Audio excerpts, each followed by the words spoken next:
രാധ ഞാൻ രാധ കണ്ണനെ മറക്കാത്ത രാധ. രാധ ഞാൻ രാധ കണ്ണനെ മറക്കാത്ത രാധ. വൃന്ദാവനം നീ മറന്നോ, മധുരയെ നീ മറന്നോ. വൃന്ദാവനം നീ മറന്നോ, മധുരയെ നീ മറന്നോ. രാധയെ നീ മറന്നോ, കണ്ണാ പൈക്കളെ നീ മറന്നോ. രാധയെ നീ മറന്നോ, കണ്ണാ പൈക്കളെ നീ മറന്നോ. രാധ രാധ രാധ രാധ മറന്നിട്ടും മറക്കാത്ത രാധ. മറന്നിട്ടും മറക്കാത്ത രാധ. രാധേ രാധേ രാധേ രാധേ മറന്നിട്ടും മറക്കാത്ത രാധ. മറന്നിട്ടും മറക്കാത്ത രാധ.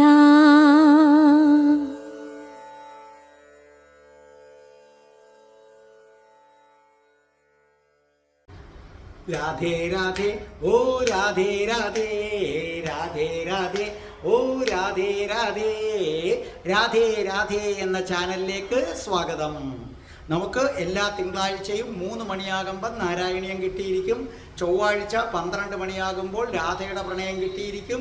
അതേ കണക്ക് തന്നെ വെള്ളിയാഴ്ച 12 മണിയാകുമ്പോൾ അഷ്ടപതിയുടെ ക്ലാസ് ഉണ്ട്. ഇതൊക്കെ രാധാറാണിയും ഗുരുവായൂരപ്പനും അനുഗ്രഹിച്ചാൽ നിങ്ങൾക്ക് കിട്ടിയിരിക്കും. പ്ലേലിസ്റ്റ് എടുത്താൽ നിങ്ങൾക്ക് എല്ലാം കിട്ടും.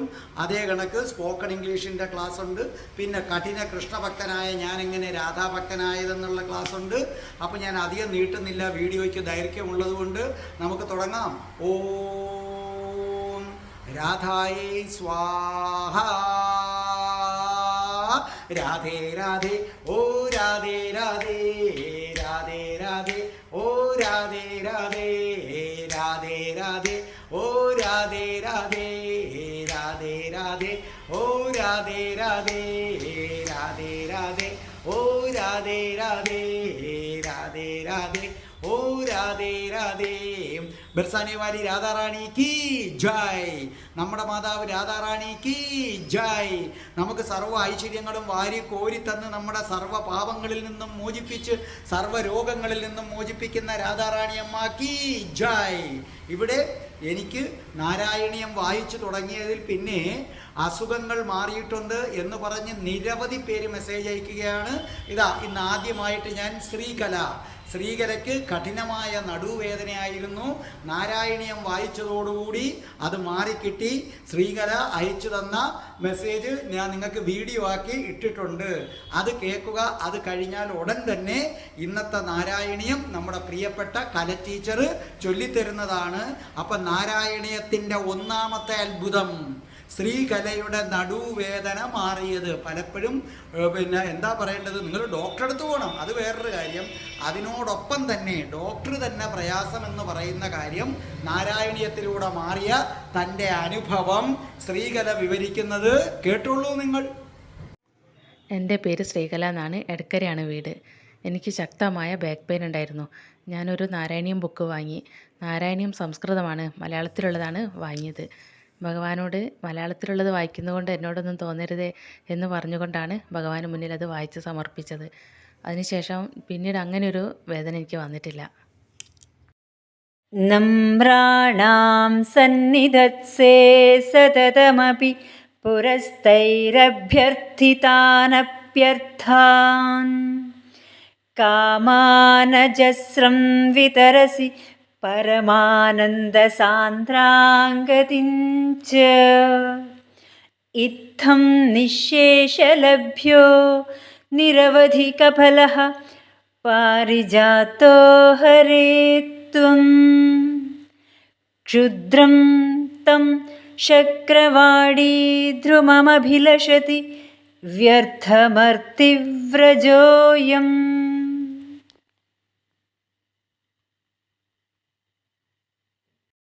അപ്പോൾ എട്ടാമത്തെ ശ്ലോകമാണ് നമ്മൾ നാരായണീയത്തിൽ കല ടീച്ചർ അത് അതിമനോഹരമായി പാടിയത് നിങ്ങൾ കേട്ടല്ലോ. ഞാൻ പറഞ്ഞു തരാം. നമ്രാണാം സന്നിധൽസേ സതതമഭി പുരസ്തൈരനഭ്യർത്ഥിതാന അഭ്യർത്ഥാൻ. ഉണ്ടോ? അത് വളരെ ശ്രദ്ധിക്കേണ്ട ഒരു ആണ്. അമ്മമാർക്ക് പാടുവരും പുരസ്തൈരനഭ്യർത്ഥിതാന. അത് കഴിഞ്ഞ് അടുത്ത വരി ശരിക്കും പറഞ്ഞാൽ അഭ്യർത്ഥാൻ. പക്ഷെ ഇത് ചേർത്ത് വായിക്കുമ്പോൾ ആ പോകുന്നതാണ്. അപ്പോൾ ഇത് ഒറ്റയടിക്ക് വായിക്കുകയാണെങ്കിൽ പുരസ്തൈരൻ അഭ്യർത്ഥിതാൻ അഭ്യർത്ഥാൻ കാമാനജസ്രം വിതരസി പരമാനന്ദ സാന്ദ്രാം ഗതിം ച യുദ്ധം നിശേഷലഭ്യോ നിരവധിക ഫല പാരിജാതോ ഹരേത്വം ക്ഷുദ്രം തം ശക്രവാടീ ധ്രുമമഭിലഷതി വ്യർത്ഥമർദ്ധി വൃജോയം. ഇനി അർത്ഥം എഴുതിക്കോ. നമ്രാണാം സമം ഇട്ടിട്ട് നമസ്കരിക്കുന്നവരുടെ, നമ്രാണാം സമം നമസ്കരിക്കുന്നവരുടെ, സന്നിധൽസേ സന്നിധൽസേ സമം ഇട്ടിട്ട് എഴുത് അങ്ങ് പ്രത്യക്ഷപ്പെടുന്നു. സന്നിധൽസേ ആ വാക്കിൻ്റെ അർത്ഥം അങ്ങ് പ്രത്യക്ഷപ്പെടുന്നു. സതതമപി സതതമപി സമം പെട്ടെന്ന് തന്നെ, സതതമപി പെട്ടെന്ന് തന്നെ. അടുത്തത് സ്ഥൈരനഭ്യർത്ഥിതാന സ്ഥൈരനഭ്യർത്ഥിതാന അർത്ഥം അഭ്യർത്ഥിക്കാതെ തന്നെ, അഭ്യർത്ഥിക്കാതെ തന്നെ. അടുത്ത വരി അഭ്യർത്ഥാൻ അഭ്യർത്ഥാൻ സമം ഇട്ടിട്ട് സർവ അർത്ഥങ്ങളെയും, സർവ അർത്ഥങ്ങളെയും ബ്രാക്കറ്റ് അർത്ഥങ്ങൾ എന്താണെന്ന് എഴുത്. ധനങ്ങളും ഇന്ദ്രിയം കൊണ്ട്, അതായത് നമ്മുടെ കണ്ണുകൊണ്ട് കാണാൻ പറ്റുന്ന സർവ ഐശ്വര്യ വസ്തുക്കൾ. മനസ്സിലായി? അർത്ഥം എന്നതിൻ്റെ അർത്ഥം ധനങ്ങളും നമ്മുടെ ഇന്ദ്രിയം കൊണ്ട് അനുഭവിക്കാൻ പറ്റുന്ന സർവ ഐശ്വര്യ വസ്തുക്കളും. കാമാനജസ്രം കാമാനജസ്രം എന്ന് പറഞ്ഞാൽ ആഗ്രഹങ്ങളും എപ്പോഴും. അർത്ഥം എഴുതിക്കോ. കാമാനജസ്രം ആഗ്രഹങ്ങളും എപ്പോഴും. വിതരസി വിതരസി നൽകുന്നു, വിതരസി നൽകുന്നു. പരമാനന്ദ സാന്ദ്രാം അങ്ങേയറ്റത്തെ പരമാനന്ദം. അർത്ഥം അങ്ങേയറ്റത്തെ പരമാനന്ദം.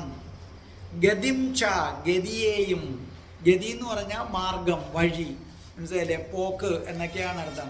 ആ അതിനെയും. യുദ്ധം യുദ്ധം ഇങ്ങനെ, അർത്ഥം എഴുതും. യുദ്ധം ഇങ്ങനെ.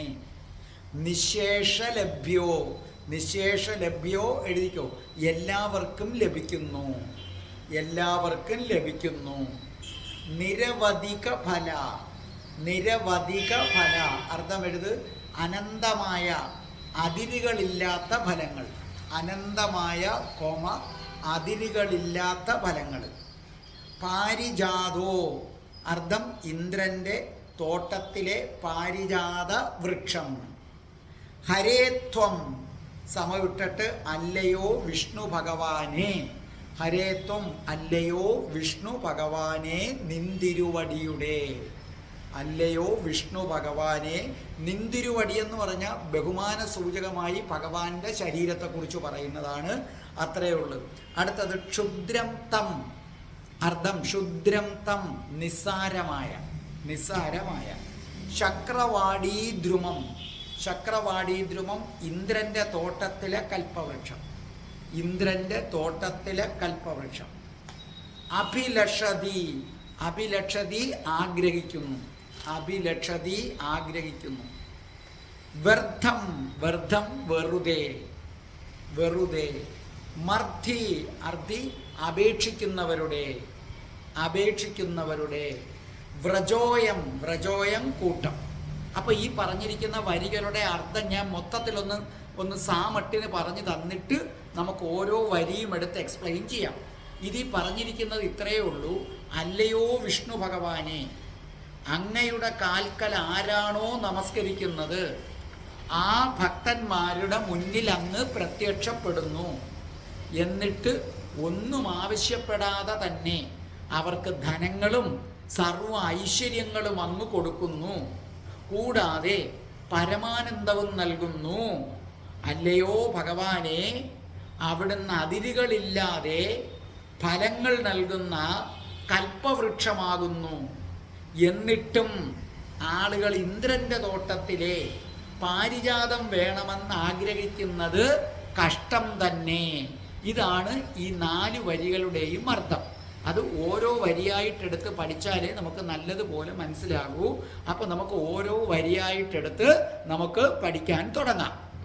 നമ്രാണാം എന്ന് പറഞ്ഞാൽ നമസ്കരിക്കുന്നവരുടെ, സന്നിധൽസേ അർത്ഥം അങ്ങ് പ്രത്യക്ഷപ്പെടുന്നു.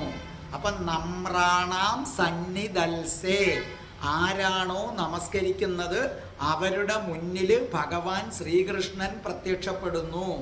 സതതമപി, പെട്ടെന്ന് തന്നെ, അല്ലാതെ താമസമില്ല, ഉടനെ തന്നെ. പുരാ, മുന്നിൽ.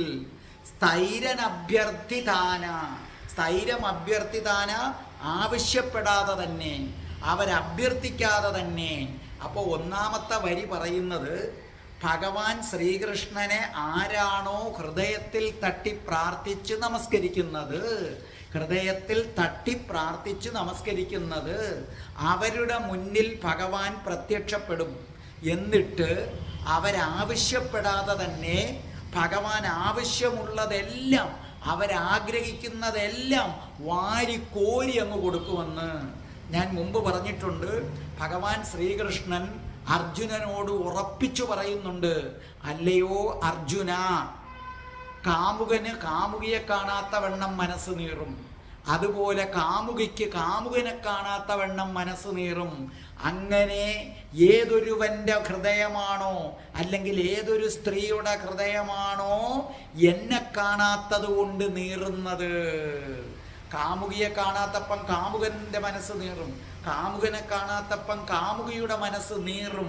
അതുപോലെ എന്നെ കാണാത്തത് കൊണ്ട് ആരുടെ മനസ്സാണോ നീറുന്നത്, അങ്ങനെ നീറി ഒരു തുള്ളി കണ്ണുനീര് വീഴുന്നത്, അർജുന, അവരുടെ മുന്നിൽ ഞാൻ പ്രത്യക്ഷപ്പെട്ടിരിക്കും. ഇല്ലെങ്കിൽ ഈ ശ്രീകൃഷ്ണൻ എന്നത് കള്ളമാണെന്ന് കരുതിക്കൊള്ളൂ എന്ന് ഗ്യാരണ്ടി തന്ന ദൈവമാണ് ശ്രീകൃഷ്ണൻ. അപ്പൊ ശ്രീകൃഷ്ണൻ പ്രത്യക്ഷപ്പെടും എന്ന് നേരത്തെ തന്നെ പറഞ്ഞിട്ടുണ്ട്. അപ്പൊ ഇവിടെ കവി പ്രത്യക്ഷപ്പെടും എന്ന് പറഞ്ഞ കാര്യത്തിൽ ആർക്കും സംശയം വേണ്ട. കാരണം ഭഗവാൻ അർജുനനോട് പറഞ്ഞു. അല്ലാതെ ചുമ്മാ പോയി നാരായണ വിളിച്ചാൽ ഭഗവാൻ പ്രത്യക്ഷപ്പെടത്തില്ല. വെറുതെ പോയി നാരായണ നാരായണ എന്ന് പറഞ്ഞാൽ പ്രത്യക്ഷപ്പെടത്തില്ല. വെറുതെ ഗുരുവായൂർ അമ്പലത്തിൽ പോയാൽ നാരായണ എന്ന് വിളിച്ചാൽ ഒന്നും കൃഷ്ണനെ കിട്ടത്തില്ല. നീറി കൃഷ്ണനെ കാണാതിനി ജീവിക്കാൻ വയ്യ എന്ന അവസ്ഥയിൽ വിളിച്ചാൽ കിട്ടും. അപ്പോൾ ഒന്നാമത്തെ വരി പറഞ്ഞിരിക്കുന്നത് നമസ്കരിക്കുന്നവരുടെ മുന്നിൽ പ്രത്യക്ഷപ്പെടും. നമസ്കരിക്കുക എന്ന് പറഞ്ഞാൽ ചുമ്മാതെ മുട്ടുകുത്തുന്നവരല്ല. ഞാനിപ്പോൾ പറഞ്ഞ രീതിയിൽ ഹൃദയത്തിൽ തട്ടി നീറി ഭഗവാനെ വിളിക്കുന്നവരുടെ മുന്നിൽ പ്രത്യക്ഷപ്പെടും. ഇനി അത് കഴിഞ്ഞിട്ട് ഭട്ടതിരിപ്പാട് പറയുന്നത് എന്താ? അങ്ങനെ പ്രത്യക്ഷപ്പെട്ടിട്ട് നിങ്ങൾ ആവശ്യപ്പെടാതെ തന്നെ നിങ്ങളുടെ ആഗ്രഹങ്ങൾ മുഴുവൻ സാധിച്ചു തരും. കുചേലനപ്പുറം ഒരു ഉദാഹരണം ഉണ്ടോ പറയാനായിട്ട്? കുചേലൻ ഒരു പിടി അവിൽപ്പൊതിയുമായിട്ടാണ് ചെന്നത്. ആ അവിൽപ്പൊടിയുമായിട്ട് ചെന്നിട്ട് താൻ എന്താണോ പറയാൻ ചെന്നത് അതിനെക്കുറിച്ചൊരക്ഷരം മിണ്ടിയില്ല. പക്ഷേ ഭഗവാൻ കുചേലൻ ഒളിപ്പിച്ചു വെച്ച അവില് വാരി ഒന്നാമത്തെ പിടിവാരി കഴിച്ചു. അത് കഴിഞ്ഞ് രണ്ടാമത്തെ പിടിവാരി കഴിച്ചു.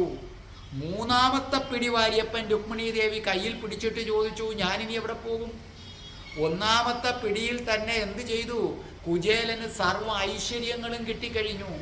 രണ്ടാമത്തെ പിടിയിൽ 14 ലോകങ്ങളും വൈകുണ്ഠമൊഴിച്ചുള്ളത് കിട്ടിക്കഴിഞ്ഞു. ഇനി മൂന്നാമത്തത് വാരിക്കഴിഞ്ഞാൽ ഞാൻ കുചേലൻ്റെ ദാസിയായി പോകത്തില്ലേ എന്ന് ചോദിച്ചപ്പോൾ ഭഗവാൻ പറയുന്ന മറുപടി, എനിക്ക് തൃപ്തിയാകുന്നില്ല രുക്മിണി, എനിക്ക് തൃപ്തിയാകുന്നില്ല. എല്ലാം കൊടുത്ത് എന്നിട്ട് സ്വന്തം കിടപ്പാടം വരെ കുചേലന് കൊടുക്കാൻ പോവുകയാണ്. അപ്പോൾ കുചേലൻ ആവശ്യപ്പെടാൻ വന്നത് ഇത്രയേ ഉള്ളൂ, ദാരിദ്ര്യമില്ലാതെ കഴിഞ്ഞു പോകണം. പക്ഷേ കുചേലൻ ആഗ്രഹിക്കുന്നതിനും അപ്പുറത്ത് ഭഗവാൻ കൊടുത്തു. അതാണ് ഭട്ടതിരിപ്പാട് പറയുന്നത്, നമ്മളൊന്നും പറയണ്ട, നിങ്ങളുടെ ആഗ്രഹിക്കുന്നതിൻ്റെ ഇരട്ടിയുടെ ഇരട്ടി ഭഗവാൻ നിങ്ങൾക്ക് തന്നിരിക്കും. ത്രിവക്ര ഭഗവാനെ സംബന്ധിച്ച് ഒരിക്കലും ഭഗവാനോട് എൻ്റെ കൂന് നിവർത്തി തരണേ എന്ന് പറഞ്ഞിട്ടില്ല. ഭഗവാന്റെ പാദത്തിൽ വീണ് നമസ്കരിച്ചിട്ട് ത്രിവക്ര പറഞ്ഞത്, ഭഗവാനെ ഞാനൊരു പരിഹാസപാത്രമാണ്, എന്നോട് ദയുണ്ടായല്ലോ എന്ന് പറഞ്ഞു. അപ്പോൾ പറഞ്ഞു, ആരാണ് നീ പരിഹാസപാത്രം? എനിക്ക് സൗന്ദര്യമില്ല, കൂന് പിടിച്ചു. ആരാണ് പറഞ്ഞത് കൂന് പിടിച്ചെന്ന്? എഴുന്നേൽക്കൂ എന്ന് പറഞ്ഞ് താടിക്ക് കയ്യും കൊടുത്തങ്ങോട്ട് പിടിച്ചെഴുന്നേൽപ്പിച്ചതോടുകൂടി ത്രിവക്ര അതീവ സുന്ദരിയായി മാറിയില്ലേ? ത്രിവക്ര ആവശ്യപ്പെട്ടിട്ടല്ലല്ലോ. അതേ കണക്ക് നരകാസുരന്റെ കയ്യിൽ നിന്നും മോചിപ്പിച്ച 16,000-ൽ പരം വരുന്ന ഗോപികമാര്, ആ ഗോപികമാര് ഒരിക്കലും കൃഷ്ണനോട് പറഞ്ഞില്ല ഞങ്ങളെ വിവാഹം കഴിക്കണേന്ന് പറഞ്ഞില്ല. അവരാകെ പറഞ്ഞത്, ഭഗവാനെ ഞങ്ങളെ എന്തിനാ രക്ഷിച്ചത്? ഞങ്ങളെ ഇപ്പം എല്ലാ ആളുകളും ആ നരകാസുരൻ്റെ കസ്റ്റഡിയിലിരുന്ന ചീത്ത പെൺകുട്ടികളായി കരുതുന്നു. ഞങ്ങൾക്കിപ്പോൾ എവിടെയും പ്രവേശനം കിട്ടുന്നില്ല, കടയിൽ ചെന്നാൽ ഒരു സാധനം പോലും ഞങ്ങൾക്ക് ആരും തരുന്നില്ല ഭഗവാനെ എന്ന് പറഞ്ഞപ്പോൾ ഭഗവാൻ അങ്ങോട്ട് പറഞ്ഞതാണ്, അങ്ങനെയാണോ? ഞാനാ നിങ്ങളെ രക്ഷിച്ചത്, നിങ്ങൾ എൻ്റെ ഭക്തരാണ്, ഇതാ ഞാൻ നിങ്ങളെ കല്യാണം കഴിക്കുകയാണ്. അതോടുകൂടി നിങ്ങൾ രാജാവിൻ്റെ ഭാര്യമാരായി മാറി. കൃഷ്ണൻ്റെ ഭാര്യയെ ബഹുമാനിക്കാത്തതാരാണ്? കണ്ടോ, ഗോപികമാർ അന്തം വിട്ടുപോയി. നരകാസുരൻ്റെ കസ്റ്റഡിയിൽ കഴിഞ്ഞ സ്ത്രീകളാണ്. അവൻ ചാരിത്ര്യ ഭംഗം വരുത്തിയതാണ്, അവനെ അങ്ങനെയാണ് എല്ലാവരും കാണുന്നത്. അവരെ എല്ലാവരെയും ഭഗവാൻ കല്യാണം കഴിച്ചു. ഗോപികമാർ ആവശ്യപ്പെട്ടിട്ടാണ്? അല്ല. ഭക്തൻ്റെ ആവശ്യം എന്തെന്ന് ഭഗവാൻ അറിയാം. നിങ്ങൾ ആരും ഭഗവാനോട് അങ്ങോട്ടേക്കൊന്നും പറയേണ്ട ആവശ്യമില്ല. അതേ കണക്ക് തനിക്ക് ദ്വാരകയിൽ ഒരു പ്രത്യേക മന്ദിരം വേണമെന്ന് രാധാറാണി ആരോടും പറഞ്ഞിട്ടില്ല. പക്ഷേ രാധാറാണി പറയാതെ തന്നെ കൃഷ്ണൻ ദ്വാരക നിർമ്മിച്ചപ്പോൾ ആ നിർമ്മിക്കാൻ പോയ മയൻ്റെ അടുത്ത് എന്താ പറഞ്ഞത്? എൻ്റെ രാധയ്ക്ക് വേണ്ടി ഒരു പ്രത്യേക മണിമാളിക സ്ഥാപിച്ചിരിക്കണം, അവൾ ദ്വാരകയിൽ എപ്പോൾ വന്നാലും അവിടെ വേണം താമസിക്കാൻ, മറ്റൊരാളും അതിലേക്ക് പ്രവേശിക്കാൻ പാടില്ല. കണ്ടോ, ഭട്ടതിരിപ്പാട് പറഞ്ഞത് ശരിയല്ലേ? ഭഗവാൻ നമ്മുടെ ആഗ്രഹങ്ങൾ നമ്മൾ പറയാതെ തന്നെ സാധിച്ചു തരും. അതേ കണക്ക് തുളസി പറയാതെ തന്നെ പറഞ്ഞില്ലേ, നീ പുണ്യച്ചെടിയായിരിക്കും. മനസ്സിലായ? നീ പുണ്യച്ചെടിയായിരിക്കും, ഈ ലോകം മുഴുവനും നിന്നെ നട്ടുവളർത്തും, അവരെല്ലാവരും നിന്നെ ബഹുമാനിക്കും. തുളസി ഒരിക്കലും ആവശ്യപ്പെടാതെ ഭഗവാൻ കൊടുത്തതാണ്. അതേ കണക്ക് ഭൂമിയിൽ ശ്രീകൃഷ്ണൻ അവതാരമെടുത്തപ്പോൾ മഹാദേവൻ ഒരിക്കലും പറഞ്ഞിട്ടില്ല തൻ്റെ മന്ത്രം ചൊല്ലാൻ, തന്നെ ആരാധിക്കാൻ. പക്ഷേ ആ ഭൂമിയിൽ ശ്രീകൃഷ്ണൻ ജന്മമെടുത്തു പോകുന്നത് വരെ മഹാദേവന്റെ മന്ത്രം ചൊല്ലുമായിരുന്നു. മഹാദേവൻ പറഞ്ഞില്ല തന്നെ ഗോപീശ്വരനാക്കാൻ. ആവശ്യപ്പെടാതെ തന്നെ വൃന്ദാവനത്തിൽ ഒരു വലിയ സ്ഥാനം മഹാദേവന് കൊടുത്തു. കണ്ട, ആഗ്രഹിക്കാതെ മനുഷ്യന്റെ മാത്രമല്ല ദൈവങ്ങൾക്കും ഇനി ജീവനില്ലാത്തവരുടെ ആഗ്രഹങ്ങൾ നടത്തി കൊടുത്തല്ലോ. ഗോവർദ്ധനം പറഞ്ഞോ എനിക്ക് ഇത്രയും മഹിമയുണ്ടാക്കി തരാൻ? യമുന പറഞ്ഞോ? ഒന്നും ആവശ്യപ്പെട്ടില്ല. പക്ഷേ ഭഗവാൻ ശ്രീകൃഷ്ണൻ മുഖാന്തരം ഗോവർദ്ധനത്തിൻ്റെ മഹിമ എന്താ? ഇന്ന് വൃന്ദാവനത്തിൽ ചെന്നാൽ നമ്മൾ ഗോവർദ്ധനം പരിക്രമണം ചെയ്യത്തില്ലേ? യമുനാ നദിക്ക് ഇത്രയും മഹത്വം എങ്ങനെ വന്നു? ഇതൊന്നും ഗോവർദ്ധനൻ കൃഷ്ണനോട് ആവശ്യപ്പെട്ടില്ല എന്നെ മഹത്തരമാക്കാൻ, യമുന കൃഷ്ണനോട് ആവശ്യപ്പെട്ടില്ല എന്നെ മഹത്തരമാക്കാൻ. പക്ഷേ അവർ കൃഷ്ണഭക്തരാണ്. അതോടുകൂടി കൃഷ്ണൻ അവരെ മഹത്തരമാക്കി മാറ്റി. അതേപോലെ തന്നെയാണ് തൻ്റെ മകൻ പുനർദത്തനെ വീണ്ടെടുക്കാൻ ഗുരു സാന്ദീപനി ഒരിക്കലും പറഞ്ഞില്ല. എന്നു മാത്രവുമല്ല, സാന്ദീപ മുനിയുടെ ആഗ്രഹം എന്തെന്ന് മനസ്സിലാക്കി പുനർദത്തനെ പുണ്യജന രാക്ഷസന്മാരുടെ കയ്യിൽ നിന്ന് മോചിപ്പിക്കാമെന്ന് പറഞ്ഞപ്പോൾ സാന്ദീപ മുനി എതിർക്കുകയാണ് ചെയ്തത്. വേണ്ട കൃഷ്ണ, അതിൻ്റെ ആവശ്യമില്ല. പക്ഷേ തൻ്റെ ഗുരുവിൻ്റെ ആഗ്രഹം മനസ്സിലാക്കി പുനർദത്തനെ നാഗലോകത്ത് ചെന്ന് അവിടുന്ന് വീണ്ടെടുത്തു കൊണ്ടുവന്നില്ലേ? അണ്ട് ആഗ്രഹിക്കാതെ കൊടുക്കുന്നുണ്ട്. ദ്രൗപദിയുടെ അക്ഷയപാത്രത്തിൽ എല്ലാം തീർന്നു. ഭഗവാനെ ഞാനിനി എന്ത് ചെയ്യുമെന്ന് മാത്രമേ പറഞ്ഞുള്ളൂ. ചീരയില ഉണ്ട്, ഇങ്ങോട്ട് ഞാൻ കഴിക്കാമെന്ന് പറഞ്ഞു. അങ്ങനെ കഴിച്ചെല്ലാവരുടെയും വിശപ്പ് മാറ്റാൻ ദ്രൗപദി ആവശ്യപ്പെട്ടില്ല. ദ്രൗപദി ആവശ്യപ്പെടാതാണ് ചെയ്തത്. അതേ കണക്കല്ലേ പൂതന തന്നെ വധിക്കാൻ വന്നപ്പോൾ കൃഷ്ണൻ അറിയാൻ വധിക്കുമെന്ന്. അപ്പോൾ പൂതനയുടെ മുല കുടിക്കാതെ തന്നെ വേണമെങ്കിൽ കൃഷ്ണന് പൂതനയെ കൊല്ലാമല്ലോ, നിഷ്പ്രയാസം കൊല്ലാമല്ലോ. പൂതന വരുമ്പോൾ ഒറ്റ അടി വെച്ച് കൊടുത്താൽ പോരെ? ശകടാസുരനെയൊക്കെ കൊന്നില്ലേ? ഭഗവാൻ അത് ചെയ്തില്ല. കാരുണ്യവാനാണ്. ആ വന്ന സ്ത്രീയാണ്. അവരുടെ പാല് കുടിക്കാൻ ആരാഗ്രഹിച്ചു? കൃഷ്ണൻ ആഗ്രഹിച്ചു. അങ്ങനെ പാല് കുടിച്ചു കുടിച്ചു കുടിച്ച്, നമ്മൾ കഥകളി പറയും പെട്ടഞ്ഞാ മരിച്ചതെന്നല്ല, അല്ല, പാല് കുടിച്ചു കുടിച്ചു കുടിച്ച് ആ നിർവൃതിയിലാണ് പൂതന മരിച്ചത്. അത്രയും ഭാഗ്യവതി ആരുണ്ട്? ഭഗവാൻ വന്ന് മുല കുടിക്കാൻ ആഗ്രഹിക്കാത്ത ഏത് സ്ത്രീയാണ് ഈ ഭൂമി മലയാളത്തിലുള്ളത്? ഭഗവാൻ ശ്രീകൃഷ്ണൻ ബാലഗോപാലനായി വന്ന് തൻ്റെ മാറിടം കുടിക്കണമെന്ന് ആഗ്രഹിക്കാത്ത ഏത് സ്ത്രീയാ ഉള്ളത്? ആ ബാലഗോപാലൻ വന്ന് തൻ്റെ മുല കുടിക്കുന്ന രംഗം ആലോചിച്ചാൽ പാല് ചുരക്കാത്ത ഏത് സ്ത്രീയാണ് ഇവിടെ ഉള്ളത്? പക്ഷേ നമ്മുടെ പൂതനയെ കണ്ടില്ലേ? പൂതനയെ എടുത്തിട്ട് പൂതനയുടെ പാല് ഭഗവാൻ കുടിച്ചിട്ട് ഭഗവാൻ നേരിട്ട് എന്തു ചെയ്തു? മോക്ഷം കൊടുത്തു കഴിഞ്ഞു. ഇനി തന്നെ ആക്രമിച്ച കംസൻ, ആ കംസൻ ആവശ്യപ്പെട്ടിട്ടാണോ ഭഗവാൻ സ്വർഗപ്രാപ്തി കൊടുത്തത്? ഇല്ല. തന്നെ ആക്രമിച്ച കംസന് പോലും കംസൻ ആവശ്യപ്പെടാതെ മോക്ഷം കൊടുത്തു. കാരണം ശത്രുഭാവത്തിലാണെങ്കിലും ഇരുട്ട വെളുക്ക കംസന്റെ മനസ്സിൽ കൃഷ്ണനായിരുന്നു. അതിനെ വിപരീത ഭക്തി എന്ന് പറയും. അങ്ങനെ ഒരർത്ഥത്തിൽ കൃഷ്ണന്റെ ഏറ്റവും വലിയ ഭക്തൻ ആരായിരുന്നു എന്ന് ചോദിച്ചാൽ നമ്മളാരും അല്ല, കംസനാണ്. എന്തുകൊണ്ട്? ഇപ്പോൾ ഒരാൾ നിങ്ങൾക്ക് വന്ന് കരണക്കുറ്റിക്കൊരടി തന്നാൽ പിന്നെ 2 ദിവസത്തേക്ക് അയാൾ മാത്രമില്ലേ നിങ്ങളുടെ മനസ്സിൽ? അങ്ങനെ എപ്പോഴെങ്കിലും കൃഷ്ണൻ നിങ്ങളുടെ മനസ്സിൽ വന്നിട്ടുണ്ടോ എന്ന് ആലോചിച്ചു നോക്കെ. ഇതാ വിപരീത ഭക്തി. കംസന് കൃഷ്ണനെ പേടിയായതുകൊണ്ട് ഇരുട്ട വെളുക്ക മനസ്സിലാ. കൃഷ്ണന് ആരാണോ കൃഷ്ണന്റെ രൂപം മനസ്സിലിരിക്കുന്നത്, അത് പുകഴ്ത്തലായാലും ശത്രുതയിലായാലും കൃഷ്ണന്റെ രൂപം ഏതർത്ഥത്തിൽ മനസ്സ് വന്നാലും അവന് മോക്ഷം കിട്ടിയിരിക്കും. ഇതിന് വിപരീത ഭക്തി എന്ന് പറയും. നമ്മുടെ പ്രേമഭക്തിയേക്കാൾ നല്ലതാണ് ആരെന്ന് പറയുന്നത്? വിപരീത ഭക്തി. അപ്പൊ കംസന് വരെ കംസൻ ആവശ്യപ്പെടാതെ മോക്ഷം കൊടുത്തു. ഒരു നിരീശ്വരവാദിക്ക് വരെ ഭഗവാൻ ദർശനം കൊടുത്തില്ലേ? എപ്പോഴും കൃഷ്ണ വിഗ്രഹം തട്ടിക്കളയും അല്ലേ? അങ്ങനെ ചെയ്യുന്ന നിരീശ്വരവാദിക്ക് വരെ ഭഗവാൻ എന്ത് ചെയ്തു? മോക്ഷം കൊടുത്തു. കണ്ടോ? ഭഗവാന്റെ വിഗ്രഹം എപ്പോഴും തട്ടിക്കളയും. പക്ഷെ അയാള്, ഞാൻ നേരത്തെ അത് പറഞ്ഞിട്ടുള്ളതാണ്, ഭാര്യ എപ്പോഴും കൃഷ്ണന്റെ പടം വെച്ച് പൂജിക്കും. ആ പടം വെച്ച് പൂജിക്കുന്നതിനെ ഇയാൾ എതിർക്കും. അങ്ങനെ ഇയാൾ അതെല്ലാം തട്ടിക്കളഞ്ഞു. അങ്ങനെ ഇയാൾ ആ കാർഷിക വൃത്തിയിൽ കിട്ടിയ പൈസയുമായി അടുത്ത 1 വർഷത്തേക്കുള്ളത് വാങ്ങിക്കാൻ പോവുകയാണ്, വിത്തുകൾ. അപ്പോൾ ഒരു സ്ത്രീയുടെ കരച്ചിൽ കേട്ടു. നോക്കിയപ്പോൾ അവർ അവര് ഉത്തരത്തിൽ തൂങ്ങി മരിക്കാൻ ശ്രമിക്കുകയാണ്. ഇയാൾ ഓടിച്ചെന്നപ്പോൾ പറഞ്ഞു, എൻ്റെ ഭർത്താവ് മരണാസന്നനായി കിടക്കുകയാണ്, ചികിത്സിക്കാൻ ഇത്ര രൂപ വേണം. കയ്യിലിരുന്ന രൂപ മൊത്തം കൊടുത്തു. തിരിച്ചു വന്നപ്പോൾ ഭാര്യ ചോദിച്ചു, അയ്യോ നിങ്ങൾ ഇങ്ങനെ കൊടുത്താൽ നമ്മൾ എങ്ങനെ ജീവിക്കും? സാരമില്ല. അന്ന് വൈകുന്നേരം ഒരു പയ്യൻ വന്നിട്ട് പറഞ്ഞു, പുതിയ വിത്തുണ്ട്, ഇന്നിട്ടാ നാളെ മുളയ്ക്കുമെന്ന് പറഞ്ഞു. അങ്ങനെ ഒരു വിത്തോ?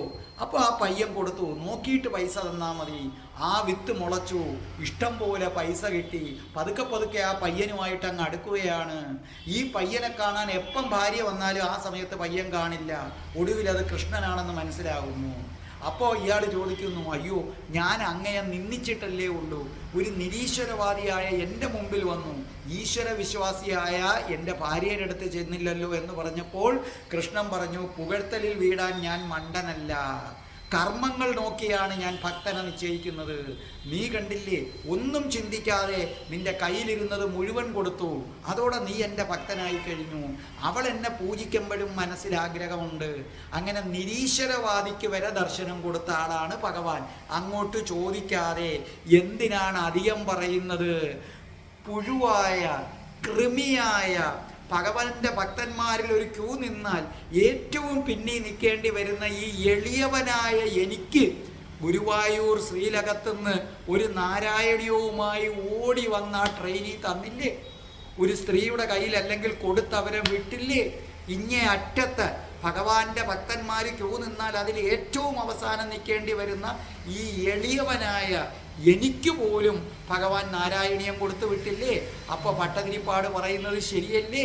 ഭട്ടതിരിപ്പാട് പറയുന്നത് ശരിയല്ലേ? ഒന്നാമത്തെ വരിയിൽ ഭട്ടതിരിപ്പാട് പറഞ്ഞത് 100% ശരി. എന്നെ മനംനൊന്ത് പ്രാർത്ഥിക്കുന്നവൻ്റെ മുന്നിൽ ഉടൻ പ്രത്യക്ഷപ്പെടും, ശരി. രണ്ടാമത്തെ കാര്യമെന്ന് പറയുന്നത് അവൻ ആഗ്രഹിക്കുന്നതൊക്കെ ആഗ്രഹിക്കുന്നതിനും അപ്പുറം ഞാൻ വാരിക്കോരി കൊടുക്കും. ഇനിയും പറയാനുണ്ട്, വിസ്താര ഭയത്താൽ പറയാത്തതാ. കാരണം ഒരു എപ്പിസോഡോ 2 എപ്പിസോഡോ 3 എപ്പിസോഡോ കൊണ്ടാൽ അത് പറഞ്ഞാൽ തീരില്ല. അപ്പോൾ ഒന്നാമത്തെ വരിയിൽ ഇത്ര മാത്രമേ ഭട്ടതിരിപ്പാട് പറഞ്ഞുകൊള്ളൂ. നിങ്ങൾ മനംനൊന്ത് വിളിച്ചാൽ കൃഷ്ണനെ നിങ്ങൾക്ക് നേരിട്ട് കാണാം. 2, നിങ്ങൾ മനംനൊന്ത് വിളിച്ചാൽ നിങ്ങൾ കൃഷ്ണനോടൊന്നും പറയണ്ട, ആവശ്യപ്പെടാതെ ഭഗവാൻ എല്ലാം തരും. ഇതാണ് ഒന്നാമത്തെ വരിയിൽ പറഞ്ഞിരിക്കുന്നത്. അപ്പോൾ നമുക്കിനി രണ്ടാമത്തെ വരിയിലേക്ക് കിടക്കാം. എന്താ രണ്ടാമത്തെ വരി? പ്യർത്താൻ. തുടങ്ങുന്നത് എങ്ങനെ? പായിട്ടടിയിൽ കൂടെ വള്ളി. ശരിക്കും പറഞ്ഞാൽ അപ്യർത്താൻ എന്നാണ്. ആദ്യത്തെ 2 എണ്ണം ചേരുമ്പം അപ്യർത്താൻ എന്നുള്ളതിൽ ആ അങ്ങ് പോയിട്ട് പ്യർത്യാൻ എന്നായെന്നേ ഉള്ളൂ. അപ്പൊ അപ്യർത്താൻ, അപ്യർത്താൻ എന്ന് പറഞ്ഞാൽ സർവ അർത്ഥങ്ങളെയും, അർത്ഥം എന്ന് പറഞ്ഞാൽ എന്താ? ധനം. ധനം മാത്രമല്ല, ഇന്ദ്രിയങ്ങൾ എന്തൊക്കെ സുഖഭോഗങ്ങൾ ആഗ്രഹിക്കുന്നുണ്ടോ അത് മുഴുവനും, അതാണ് അർത്ഥങ്ങളെന്ന് പറയുന്നത്. അപ്പൊ പ്യർത്താൻ എന്ന് പറഞ്ഞാൽ സർവവിധ ധനങ്ങളും സർവവിധ ഐശ്വര്യങ്ങളും, നമുക്ക് എന്തൊക്കെ വേണം അതെല്ലാം, അതിനെയാണ് പ്യർത്താൻ എന്ന് പറയുന്നത്. എന്നിട്ട് കാമാനജസ്രം, കാമാനജസ്രം ആഗ്രഹങ്ങളും എപ്പോഴും നമുക്ക് എന്തൊക്കെ വേണം അതെല്ലാവും, നമ്മുടെ എന്തൊക്കെ ആഗ്രഹങ്ങൾ സാധിക്കണം ആ ആഗ്രഹങ്ങൾ മുഴുവനും. ഇപ്പം ധനമല്ലാത്ത ആശ്രയം, നിങ്ങൾക്ക് ആ പെണ്ണ് സ്നേഹിക്കണം, അല്ലെങ്കിൽ ഇത് ഇങ്ങനെ കിട്ടണം, ഞാൻ കടം കൊടുത്തത് കിട്ടണം, സകല ആഗ്രഹങ്ങളും വിതരസി, നൽകുകയല്ലേ ഭഗവാൻ. ഭട്ടതിരിപ്പാട് പറയുകയാണ്, കൃഷ്ണനെ അങ്ങോട്ട് പീഡിച്ച് കഴിഞ്ഞാൽ നിങ്ങൾക്ക് എന്ത് കിട്ടും? ധനം കിട്ടും, ഐശ്വര്യം കിട്ടും. നിങ്ങളുടെ ഇന്ദ്രിയങ്ങൾ എന്തൊക്കെ സുഖങ്ങൾ തേടുന്നുവോ അതൊക്കെ ഭഗവാൻ ഒരു താലത്തിൽ എന്ന വണ്ണം എടുത്ത് നിങ്ങളുടെ മുന്നിൽ അങ്ങോട്ട് വെച്ചു തരും. തീർന്നില്ല, പരമാനന്ദ സാന്ദ്രാം എന്ന് പറഞ്ഞാൽ അങ്ങേ അറ്റത്തെ പരമാനന്ദവും കൂടെ തരും. അത് മറ്റാർക്കും കഴിയില്ല, അത് ഗുരുവായൂരപ്പന് മാത്രം കഴിയുന്നതാണ്. ഇത് കൂടാതെ അങ്ങേ അറ്റത്തെ പരമാനന്ദവും കൂടെ തരും. ഗതിംച ഗതിയെയും അതിൻ്റെ പോക്കിനെയും. അപ്പോൾ ഈ പറഞ്ഞിരിക്കുന്നതിൻ്റെ അർത്ഥം എന്താണ്? ഇന്ദ്രിയങ്ങൾ കൊണ്ട് അനുഭവിക്കാൻ കഴിയുന്ന സർവ സൗഭാഗ്യങ്ങളും ശ്രീകൃഷ്ണ ഭഗവാൻ നമുക്ക് നൽകും. ഒപ്പം മറ്റാർക്കും നൽകാൻ കഴിയാത്ത ഒരു വലിയ കാര്യം നമുക്ക് തരും. അത് മറ്റൊന്നുമല്ല, എന്താണ്? അത് ബ്രഹ്മത്തെ അറിയുമ്പോൾ കിട്ടുന്ന, യോഗികൾക്ക് പോലും ദുർലഭമായിട്ടുള്ള പരമാനന്ദം. അതായത് ഞാൻ ആരാണെന്ന് മനസ്സിലാകുന്നു. ഈ പ്രപഞ്ച ശക്തിയായ ബ്രഹ്മത്തെ, ആ ഉജ്ജ്വല പ്രകാശത്തെ കണ്ടു കഴിഞ്ഞാൽ പിന്നെ ആനന്ദം മാത്രമേ ഉള്ളൂ. ആ പരമാനന്ദം യോഗികൾക്ക് പോലും ദുർലഭമാണ്. ഹിമാലയത്തിലും മറ്റും തപസ്സിരുന്ന് പരമാനന്ദം അനുഭവിക്കാൻ ശ്രമിക്കുന്ന യോഗികൾക്ക് പോലും കിട്ടാത്ത പരമാനന്ദം നമുക്ക് ഗുരുവായൂരപ്പൻ ഇനി നേരിട്ട് ഈസി ആയിട്ട് തരുമെന്നാണ് പറയുന്നത്. അങ്ങനെ തരാൻ ഹിന്ദുക്കളുടെ മറ്റൊരു ദൈവങ്ങൾക്കും സാധ്യമല്ല. ഹിന്ദുക്കൾക്ക് ഒരുപാട് ദൈവമുണ്ട്, പക്ഷേ ഗുരുവായൂരപ്പന് മാത്രമേ ബ്രഹ്മസാക്ഷാത്കാരം തന്ന് പരമാനന്ദം നൽകാൻ പറ്റൂ. ബ്രഹ്മസാക്ഷാത്കാരം എന്ന് പറഞ്ഞാൽ ഇത്രയേ ഉള്ളൂ, ഈ പ്രപഞ്ചത്തെ മുഴുവൻ നിയന്ത്രിച്ചു കൊണ്ടൊരു ഉജ്ജ്വല പ്രകാശമുണ്ട്. ആ ഉജ്ജ്വല പ്രകാശത്തെയാണ് ശ്രീബുദ്ധനും മറ്റും കണ്ടത്. അത് കണ്ടറിയുന്നവൻ ആ പ്രകാശത്തിൽ കാണും ഈ സകല ചരാചരങ്ങളും. അതാണ് നമ്മൾ ഭഗവാന്റെ വിശ്വരൂപം എന്നൊക്കെ പറയുന്നത്. ഈ പ്രകാശത്തിനകത്ത് സകല ചരാചരങ്ങളും സൂര്യനും ചന്ദ്രനും ഒക്കെ ഉണ്ട്, അക്കൂട്ടത്തിൽ നമ്മളും ഉണ്ട്. അത് കണ്ടു കഴിയുമ്പം നമ്മുടെ ഉള്ളിലുണ്ടാകുന്ന ഒരു ആനന്ദം, നമ്മുടെ മരണഭയമൊക്കെ ഓടി ഒളിക്കും. ആ ആനന്ദം തരാൻ ഹിന്ദുക്കളുടെ തന്നെ മറ്റു ദൈവങ്ങൾക്കൊന്നും കഴിയില്ല. അതിന് സുപ്രീം ഗോഡായ കൃഷ്ണന് മാത്രമേ പറ്റൂ. പക്ഷേ ഭട്ടതിരിപ്പാട് പറയുന്നുണ്ട്, അതിന് കൃഷ്ണനെ ഏകാഗ്രതയോടെ പൂജിക്കണം. അല്ലാതെ നമ്മൾ പണ്ടുള്ള മിമിക്രിക്കാർ പറയുന്ന കണക്ക് രാമരാമ എന്ന് പറഞ്ഞ കണക്ക് മോളെ അടുപ്പിൽ അരി തിളച്ചിട്ടുണ്ടെന്ന് നോക്കണേ, അങ്ങനെ പറയരുത്. ഏകാഗ്രത, ദൈവത്തെ എപ്പം വിളിക്കുമ്പോഴും അതിലേക്ക് മാത്രം ശ്രദ്ധിക്കണം. വേറെ ചിന്തകൾ മനസ്സിൽ വരാൻ പാടില്ല. നിങ്ങളിൽ പലരും പല സഹസ്രനാമങ്ങളും ചൊല്ലാറുണ്ട്. സത്യസന്ധമായെന്ന് ആലോചിച്ച് നോക്കേ, എത്ര നേരം നിങ്ങൾ മനസ്സിൽ ഭഗവാനെ ഉണ്ടെന്ന്. പലരും കുറച്ച് ചൊല്ലിക്കഴിയുമ്പം മനസ്സ് എവിടെയൊക്കെയോ അങ്ങ് പോകും. പോയിട്ട് ചൊല്ലി ചൊല്ലി കുറേ കഴിയുമ്പം മനസ്സ് വരും. സത്യം പറഞ്ഞാൽ നിങ്ങൾ ചൊല്ലി തീർക്കുന്നേ ഉള്ളൂ. പലരും എന്നോട് പറഞ്ഞിട്ടുണ്ട്, സാറേ ഞാൻ ലളിതാ സഹസ്രനാമം വായിക്കുന്നുണ്ട്, എന്നിട്ടും എനിക്ക് എന്തേ ദുഃഖം. ഞാൻ നാരായണീയം വായിക്കുന്നു, എന്നിട്ടും രോഗം മാറുന്നില്ലല്ലോ. എങ്ങനെ മാറും? നിങ്ങൾ ലളിതാ സഹസ്രനാമം ചൊല്ലുമ്പോൾ തുടങ്ങി സഹസ്രനാമം തീരുന്നത് വരെ മനസ്സിൽ ദേവിയെ സ്മരിക്കണം. പകുതി ആയുമ്പം ദേവി പോയി വേറെ എന്തെങ്കിലും ചിന്തിച്ചാൽ ഒന്നേന്ന് തുടങ്ങണമെന്നാണ് നിയമം. നിങ്ങളങ്ങനെ ചെയ്യുന്നുണ്ട്? അല്ലാതെ ചുമ്മാതെ ഉളുബുളുബുളുബുളെന്നും പറഞ്ഞിട്ട് പോയിട്ടൊന്നും ഭഗവാനെ എന്ത് ചെയ്യത്തില്ല, കിട്ടത്തില്ല. നാരായണീയം ഗുരുവായൂരപ്പനെ മനസ്സിൽ നിർത്തി വായിക്കണം. അല്ലാതെ 4 ശ്ലോകം വായിച്ചിട്ട് പിന്നെ വേറെ ആരെങ്കിലും വന്നു കഴിഞ്ഞാൽ പറ്റത്തില്ല. ഇപ്പം ഒരു വലിയ സൂഫി സിദ്ധനുണ്ടായിരുന്നു. ആ വലിയ സൂഫി സിദ്ധൻ കുറ്റിക്കാടിനടുത്തുള്ള തുറസായ സ്ഥലത്തിരുന്ന് നിസ്കരിക്കുകയായിരുന്നു. സൂഫികളെന്ന് പറഞ്ഞു കഴിഞ്ഞാൽ ഇതിൻ്റെ പരമോന്നതിയിലെത്തിയവരാണ്. അവർ എവിടെയും ഇരുന്ന് പ്രാർത്ഥിക്കും, അതൊന്നും അവർക്കൊരു വിഷയമല്ല. അപ്പോൾ സൂഫിയുടെ ആ നമസ്കരിച്ചു കൊണ്ടിരിക്കുന്നതിൻ്റെ ഇടയിൽ ഒരു യുവതി അദ്ദേഹത്തിൻ്റെ മുന്നിലൂടെ മതിമറന്നോടുകയാണ്. അദ്ദേഹത്തിൻ്റെ മുന്നിലൂടെ ഒരൊറ്റ ഓട്ടം. അപ്പം നിസ്കരിക്കുന്നവൻ്റെ മുന്നിൽ നിൽക്കുകയോ അതുവഴി നടക്കുകയോ ചെയ്യുന്നത് തെറ്റാണ്. കാരണം അവനും ദൈവത്തിനും ഇടയിൽ ഒരു തടസ്സമാണ്. അപ്പോൾ സിദ്ധൻ ആ ധിക്കാരം വകവയ്ക്കാതെ നമാസുമായി മുന്നോട്ട് പോയി. അങ്ങനെ നമസ്കരിച്ച് തീർന്നിട്ട് അദ്ദേഹം ദുആ ചൊല്ലാൻ തുടങ്ങി. ആ ദുആ മന്ത്രം അദ്ദേഹം ദുആ ചൊല്ലാനായിട്ട് തുടങ്ങി. അങ്ങനെ തുടങ്ങിയപ്പോൾ ദുആ ചൊല്ലാൻ തുടങ്ങിയപ്പം ഈ കാട്ടിൽ എവിടേക്കോ ഓടി മറഞ്ഞിരുന്ന നേരത്തെ യുവതി അവർ തിരിച്ചു വരുന്നു. അവരുടെ ഒക്കത്ത് ഒരു കുഞ്ഞിരിപ്പുണ്ട്. നേരത്തെ അവർ വെപ്രാളപ്പെട്ട ഓടിയതെങ്കിൽ ഇപ്രാവശ്യം യാതൊരുവിധ മുഖത്തിന് വ്യത്യാസവുമില്ല, ശാന്തമാണ്. അപ്പോൾ ഇവർ വീണ്ടും നടന്നു വന്നപ്പോൾ ഈ സൂഫി ഇവരോട് പറഞ്ഞു, നീ ചെയ്തത് തെറ്റാണ്. എൻ്റെ നിസ്കാരപ്പായയിൽ ചവിട്ടിയാണ് നീ ഇതുവഴി ഓടിയത്. സൂഫി അല്പം കോപിഷ്ഠനായിട്ട് പറഞ്ഞു, അതെന്തൊരു വേലയാണ് നീ കാണിച്ചത്? ഒരാൾ നിസ്കരിച്ചു കൊണ്ടിരിക്കുമ്പോൾ നിസ്കാരപ്പായിൽ ചവിട്ടിക്കൊണ്ടാണ് നീ പോയത്. അപ്പോൾ ഈ സ്ത്രീ വളരെ നിഷ്കളങ്കമായിട്ട് ചോദിച്ചു, അങ്ങ് അന്നേരം എന്താണ് ചെയ്തുകൊണ്ടിരുന്നത്? അപ്പോൾ അയാൾ പറഞ്ഞു, ഞാൻ ആ സമയം ദൈവത്തെ ഓർക്കുകയായിരുന്നു, ഞാൻ മനസ്സുകൊണ്ട് അവൻ്റെ സന്നിധിയിലായിരുന്നു. അപ്പോൾ ഈ പെൺകുട്ടി ചോദിച്ചു, ആഹാ, മനസ്സുകൊണ്ട് അങ്ങ് ദൈവത്തിൻ്റെ സന്നിധിയിലായിരുന്നു, പിന്നെങ്ങനെ അങ്ങ് എന്നെ കണ്ടു? ഞാൻ ഓടുന്നത് കണ്ടു. പരമാത്മാവിനെ മാത്രം ദർശിക്കുന്നവൻ ആ സമയം ഒരു ജീവാത്മാവിനെ ശ്രദ്ധിക്കുന്നത് എങ്ങനെ? സൂഫിയോട് ചോദിക്കുകയാണ്. അങ്ങ് പരമാത്മാവുമായി മനസ്സുകൊണ്ട് സമ്പർക്കത്തിലായിരുന്നു എന്ന് പറയുന്നു. പരമാത്മാവുമായി സമ്പർക്കത്തിലിരിക്കുന്ന ഒരാൾക്ക് ജീവാത്മാവിനെ കാണുന്നത് എങ്ങനെ? ഇപ്പൊ സ്വാമി വിവേകാനന്ദൻ മുമ്പ് തപസ് ധ്യാനത്തിൽ ഇരിക്കുന്ന സമയത്ത് മുമ്പശം ഒരു സർപ്പം വന്ന് പത്തി വിടർത്തി നിൽക്കുകയാണ്. സ്വാമിജി അറിയുന്നില്ല, അത് ജീവാത്മാവാണ്. അദ്ദേഹം പരമാത്മാവുമായി ബന്ധപ്പെടുകയാണ്. മുമ്പിൽ ആ സർപ്പം ഇരുന്നിട്ട് അദ്ദേഹം അറിയുന്നില്ല. ധ്യാനം എല്ലാം കഴിഞ്ഞ് കണ്ണു തുറന്നപ്പോഴാണ് തൻ്റെ മുന്നിൽ ഇങ്ങനെ പത്തി വിരിച്ചു നിന്ന് ആടുന്ന സർപ്പത്തെ കാണുന്നത്.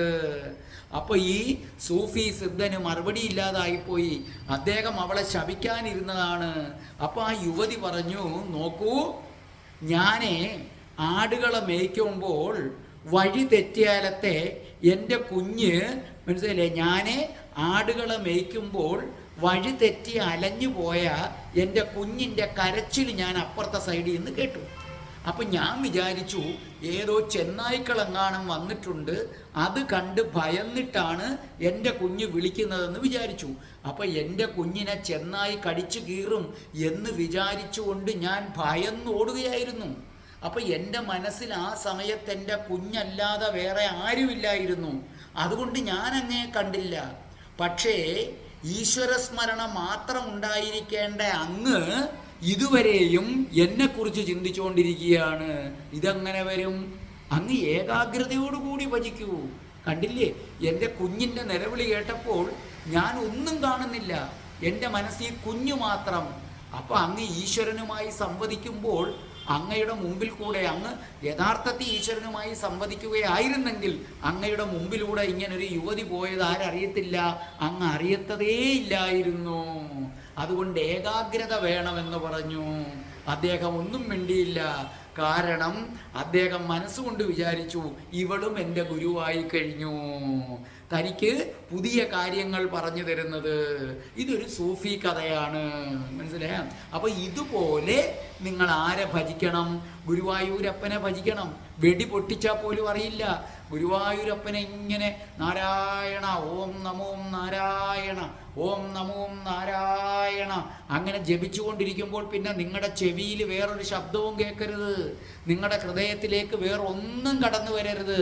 അങ്ങനെ ഭജിച്ചു നോക്ക്, അങ്ങനെ ഭജിച്ചു നോക്ക്.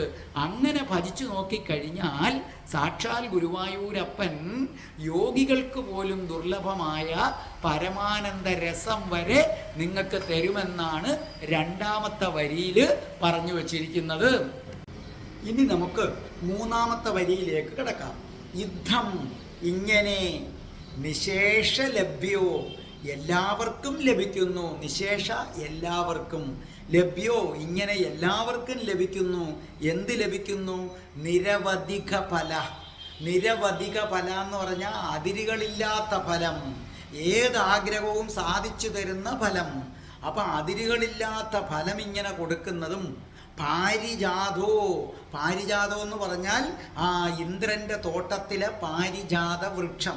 ഇതിൻ്റെ മറ്റൊരു പേരാണ് കൽപ്പവൃക്ഷം എന്ന് പറയുന്നത്. ഹരേത്വം. ഹരേത്വം എന്ന് പറഞ്ഞാൽ അല്ലയോ വിഷ്ണു ഭഗവാനെ നിന്തിരുവടിയുടെ. അപ്പോൾ ചുരുക്കി പറഞ്ഞാൽ മൂന്നാമത്തെ വരിയിൽ പറഞ്ഞിരിക്കുന്നത് ആലോചിച്ചു നോക്കിയാൽ എല്ലാവർക്കും ലഭിക്കുന്നതും നമ്മൾ ആഗ്രഹിക്കുന്നത് എന്തും വാരിക്കോരി അതിരുകളില്ലാതെ നമുക്ക് തരുന്നതുമായ പാരിജാതമാണ് ആരെന്ന് പറയുന്നത്? ശ്രീകൃഷ്ണ ഭഗവാൻ.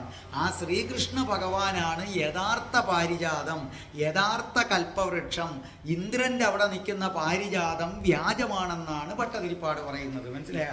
ഇന്ദ്രൻ്റെ തോട്ടത്തിൽ പാരിജാതം ഉണ്ട്. പാരിജാതം എന്ന് പറഞ്ഞാൽ എന്താഗ്രഹിച്ചാലും കിട്ടും. പക്ഷേ എന്താഗ്രഹിച്ചാലും തരുന്ന യഥാർത്ഥ പാരിജാതം ഭഗവാനാണെന്ന് ഞാൻ തിരിച്ചറിയുന്നു എന്നാണ് പറയുന്നത്. നമ്മൾ സ്തോത്രങ്ങളിൽ എപ്പോഴും ആരാധനാമൂർത്തിയെ കൽപ്പകവൃക്ഷം അഥവാ പാരിജാതത്തിനോട് നമ്മൾ താരതമ്യപ്പെടുത്താറുണ്ട്. കാരണം കൽപ്പവൃക്ഷം നമ്മൾ എന്താവശ്യപ്പെട്ടാലും എന്ത് ചെയ്യുന്നുണ്ട്? തരാൻ കഴിവുള്ള ദിവ്യശക്തിയുള്ള വൃക്ഷമാണ് അതെന്ന് പറയുന്നത്. അതേ കണക്ക് നമ്മൾ എന്ത് ചോദിച്ചാലും നമുക്ക് ഉടനെ തരാൻ കഴിവുള്ള അത്യധികമായ ദിവ്യമായ ഏറ്റവും വലിയ പാരിജാതമാണ് ആരെന്ന് പറയുന്നത്? സാക്ഷാൽ ശ്രീകൃഷ്ണൻ. അതുകൊണ്ട് ശ്രീകൃഷ്ണനാണ് യഥാർത്ഥ കൽപ്പവൃക്ഷം. അപ്പം ആഗ്രഹിക്കുന്നത് എന്തും തരുന്നതാണ് ദേവേന്ദ്രൻ്റെ തോട്ടത്തിലെ പാരിജാതം. അതുപോലെ ആഗ്രഹിക്കുന്നത് എന്തും തരുന്നതാണ് ആരെന്ന് പറയുന്നത്? ശ്രീകൃഷ്ണ ഭഗവാൻ. പക്ഷേ ശ്രീകൃഷ്ണ ഭഗവാന് ഒരു പ്രത്യേകതയും കൂടെ പാരിജാതത്തേക്കാൾ ബ്രഹ്മസാക്ഷാത്കാരം കൊണ്ടുള്ള പരമാനന്ദവും കൂടെ തരാൻ പറ്റും. ഇന്ദ്രൻ്റെ തോട്ടത്തിലെ പാരിജാതത്തിന് അത് തരാൻ പറ്റില്ല. അപ്പോൾ ഈ ഭഗവാന് പരമാനന്ദവും തരാൻ പറ്റും. അതുകൊണ്ട് യഥാർത്ഥ പാരിജാതം ആരാകുന്നു? ഭഗവാനാണെന്ന് നിങ്ങൾ തിരിച്ചറിയുക. ശരിക്കും ഈ പാരിജാതം എന്ന് പറഞ്ഞാൽ നിങ്ങളുടെ ആഗ്രഹങ്ങൾ സാധിക്കാൻ വേണ്ടി ഓരോരുത്തരെ പോയി കാണത്തില്ലേ? അയാളെ പിടിച്ചാൽ ഇത് നടക്കും, മന്ത്രിയെ പിടിച്ചാൽ ഇത് നടക്കും. നമ്മുടെ നാട്ടിലെ മന്ത്രിമാരൊക്കെയാണ് ഈ പാരിജാതങ്ങൾ എന്ന് പറയുന്നത്. അവരെ കൊണ്ട് പിടിച്ചാൽ അവർക്ക് എന്തും തരാൻ പറ്റും. പിന്നെ അവർ ചില്ലറ വാങ്ങിച്ചിട്ടേ തരത്തോളം എന്നുള്ളതേ ഉള്ളൂ. മനസ്സിലായേ? അപ്പോൾ അതുകൊണ്ട് ഈ പാരിജാതങ്ങളെ ഒന്നും പിടിക്കാതെ നിങ്ങൾക്ക് എന്ത് കാര്യം വേണം? ഭഗവാൻ ശ്രീകൃഷ്ണനെ മനസ്സുറപ്പിച്ചു കഴിഞ്ഞാൽ നിങ്ങൾക്ക് എന്തും സാധിക്കും.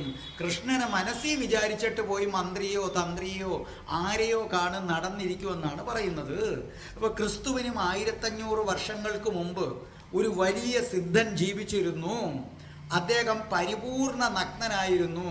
ബുദ്ധിസ്തൻ അങ്ങനെങ്ങാണ്ടാണ് അദ്ദേഹത്തിൻ്റെ പേര്. കാരണം ഞാൻ പണ്ടെപ്പോഴോ ഒന്ന് വായിച്ചതാണ്, ഞാൻ എൻ്റെ ഒരു ഓർമ്മയിൽ നിന്നെടുത്ത് പറയുന്നതാണ്.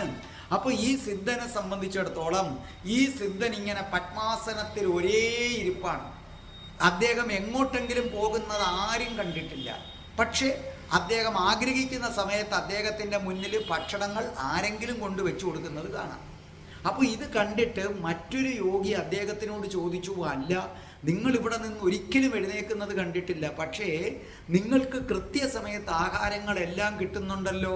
അപ്പോൾ അദ്ദേഹം പറഞ്ഞു, അതറിയില്ലേ, ഞാൻ ഭഗവാനുമായിട്ടിങ്ങനെ സംവദിക്കുകയാണ്, ഭഗവാനിലാണ് എൻ്റെ മനസ്സ് മുഴുവൻ, ഞാൻ ആ ബ്രഹ്മത്തിൽ ലയിച്ചിരിക്കുകയാണ്. ബ്രഹ്മം പാരിജാതമല്ലേ, നമ്മൾ എന്താവശ്യപ്പെട്ടാലും കിട്ടും. എനിക്ക് വിശക്കമ്പം ഞാൻ അറിയാതെ ഭഗവാനോട് പറയും, വിശക്കുന്നു, എനിക്കൊരല്പം ഫലമൂലാദികൾ കിട്ടിയിരുന്നെങ്കിൽ ആ സമയത്ത് ഭഗവാൻ ആരെങ്കിലും ഒരാളെ നിയോഗിക്കും. അത് ഇതിൻ്റെ പരിസരത്തുള്ള ആരെങ്കിലും ആയിരിക്കും, അവരെനിക്ക് ഫലമൂലാദികൾ കൊണ്ടുവരും. നമ്മൾ എന്താഗ്രഹിച്ചാലും തരുന്ന പാരിജാതമാണ് ഭഗവാൻ. അതുകൊണ്ട് ഞാൻ എന്തു പറഞ്ഞാലും എനിക്ക് ഇവിടെ കൊണ്ട് തരും ഭഗവാൻ എന്ന് പണ്ടാ സിദ്ധൻ പറഞ്ഞിട്ടുണ്ട്. അപ്പോൾ ഈ മൂന്നാമത്തെ വരിയിൽ പറഞ്ഞത് ഇത്രയേ ഉള്ളൂ. ദേവേന്ദ്രൻ്റെ പൂന്തോട്ടത്തിലുള്ള പാരിജാതം അഥവാ കൽപ്പവൃക്ഷം നമ്മൾ എന്ത് ചോദിച്ചാലും നമുക്ക് കിട്ടും, അതിനുള്ള ദിവ്യശക്തി ഉണ്ട്. അതുപോലെ നമ്മൾ എന്ത് ചോദിച്ചാലും നമുക്ക് വാരിക്കോരിത്തരുന്ന പാരിജാതമാണ് ശ്രീകൃഷ്ണൻ. ഇന്ദ്രൻ്റെ തോട്ടത്തിലെ പാരിജാതത്തേക്കാൾ നല്ലത് ഭഗവാൻ ശ്രീകൃഷ്ണൻ എന്ന പാരിജാതമാണ്. കാരണം ഇന്ദ്രൻ്റെ തോട്ടത്തിലെ പാരിജാതത്തിന് പരമാനന്ദം തരാൻ പറ്റില്ല. ആ പരമാനന്ദവും കൂടെ ആര് തരും? ഭഗവാൻ നമുക്ക് തന്നിരിക്കും. അപ്പോൾ നമുക്ക് അവസാനത്തെ വരിയിലേക്ക് വരാം. ക്ഷുദ്രം തം, വളരെ നിസ്സാരമായതാണ്. ശക്രവാടി ദ്രുമം, ശക്രവാടി ദ്രുമം ഇന്ദ്രൻ്റെ തോട്ടത്തിലെ കൽപ്പവൃക്ഷം.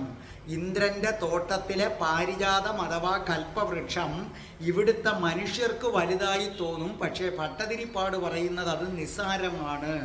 ആ നിസ്സാരമായതിനെ അഭിലഷതി ആഗ്രഹിക്കുന്നു. വ്യർത്ഥം, വ്യർത്ഥം എന്ന് പറഞ്ഞാൽ വെറുതെ, പ്രയോജനമില്ലാതെ. അർത്ഥി എന്ന് പറഞ്ഞാൽ കൂടുതൽ സുഖസൗകര്യങ്ങൾ വേണം, ധനം വേണമെന്ന് ആഗ്രഹിക്കുന്ന മനുഷ്യരുടെ വൃജോയം എന്ന് പറഞ്ഞാൽ എന്താണ്? കൂട്ടം. അതായത് ഇവിടെ പറഞ്ഞിരിക്കുന്നത് ഭഗവാൻ ശ്രീകൃഷ്ണനാണ് യഥാർത്ഥ കൽപ്പവൃക്ഷമെന്ന് ഭട്ടതിരിപ്പാട് പറയുന്നു. പക്ഷേ ഭൂമിയിലെ മനുഷ്യർ ചിന്തിക്കുന്നത് സ്വർഗത്തെത്തണം എന്നാണ് ചിന്തിക്കുന്നത്. സത്യത്തിൽ ഏതാണ് ഈ സ്വർഗം എന്ന് പറയുന്നത്? സ്വർഗം എന്ന് പറയുന്നത് ശക്രവാടി ദ്രുമം എന്ന ഇന്ദ്രൻ്റെ തോട്ടത്തെയാണ് ഈ സ്വർഗം എന്ന് വിളിക്കുന്നത്. എന്തുകൊണ്ട്? ഈ തോട്ടത്തിലാണ് പാരിജാതം അഥവാ കൽപ്പവൃക്ഷമുള്ളത്. അപ്പോൾ ഭൂമിയിൽ നിന്ന് നിങ്ങൾ അവിടെ പോയിട്ട് എനിക്ക് രോഗങ്ങളില്ലാത്ത അവസ്ഥ വേണം എന്ന് പറഞ്ഞാൽ രോഗങ്ങളില്ലാത്ത അവസ്ഥ, ഇന്ന ഫലങ്ങൾ വേണമെന്ന് പറഞ്ഞാൽ ആ ഫലം, നിങ്ങൾക്ക് യൗവനം വേണമെന്ന് പറഞ്ഞാൽ യൗവനം, നിങ്ങൾ എന്ത് ചോദിച്ചാലും അവിടെ നിങ്ങൾക്ക് ഇങ്ങനെ കിട്ടിക്കൊണ്ടേയിരിക്കും.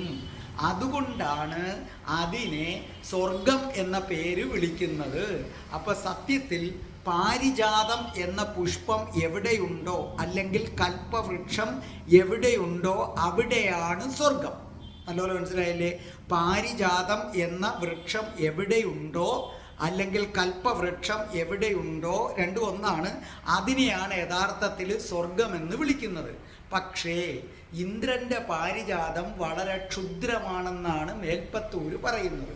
ഒന്നാമത്തെ കാര്യം, ഇന്ദ്രൻ്റെ പാരിജാതം കിട്ടാൻ സ്വർഗത്തെത്തണമെങ്കിൽ വലിയ പാടാണ്. സാധാരണക്കാരായ മനുഷ്യർക്ക് അത് അപ്രാപ്യമായിട്ടുള്ളൊരു കാര്യമാണ്. ഇനി നിങ്ങൾക്ക് സ്വർഗരാജ്യത്തെത്തി എന്ന് തന്നെ അങ്ങ് വെച്ചോ. സ്വർഗരാജ്യത്തെത്തിക്കഴിയുമ്പോൾ ഈ ശരീരവുമായിട്ടല്ല പോകുന്നത്. അപ്പോൾ ഈ ശരീരത്തിൽ കുറേ ആഗ്രഹമുണ്ട്, അത് നിറവേറാനാണ് നമ്മൾ സ്വർഗത്ത് പോകണമെന്ന് ആഗ്രഹിക്കുന്നത്. പക്ഷേ ഈ ശരീരം പൊയ്ക്കഴിയുമ്പോൾ ആ ആഗ്രഹങ്ങളും പോയി. അപ്പോൾ അവിടെ ചെല്ലുമ്പോൾ അത്തരത്തിലുള്ള ഒരാഗ്രഹങ്ങളും നിങ്ങൾക്കില്ല. എന്ന് മാത്രവുമല്ല, നിങ്ങൾ ഇവിടുന്ന് പുണ്യം ചെയ്തതുകൊണ്ടാണ് സ്വർഗത്ത് പോകുന്നത്. ആ പുണ്യം തീർന്നു കഴിയുമ്പോൾ അവിടുന്ന് പാരിജാതം നിങ്ങളെ കൈയൊഴിയും. നിങ്ങളുടെ പുണ്യം തീർന്നു കഴിഞ്ഞാൽ പിന്നെ നിങ്ങൾ ആവശ്യപ്പെടുന്നത് ആര് തരില്ല? പാരിജാതം തരില്ല.